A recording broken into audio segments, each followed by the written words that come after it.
Spread your wealth across different things that have survived every crisis in recorded history. A little productive land if you can.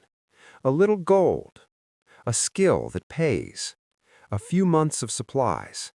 A small amount of foreign currency or Bitcoin if you understand it. You don't have to be paranoid. You just have to be prepared.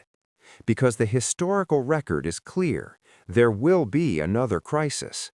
There is always another crisis. The only question is whether the things you hold are the things that make it through. Let me leave you with this. Friedrich Hecker, the banker, spent 30 years doing everything right.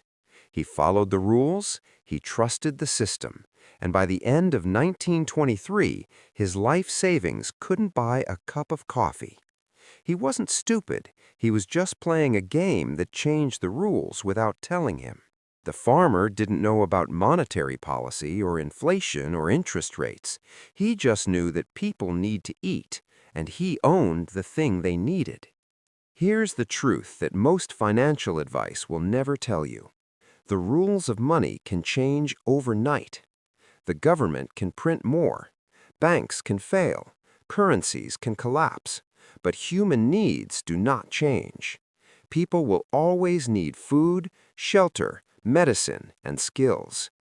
If you want to build wealth that lasts, stop asking what the price is today. Start asking what survives when the price means nothing. The banker asked the first question. The farmer asked the second. Which one are you?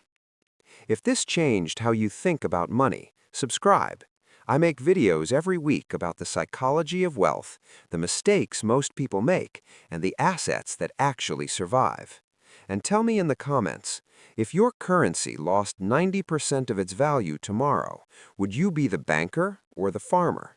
And what is the one asset you need to start building today? I'll see you in the next one.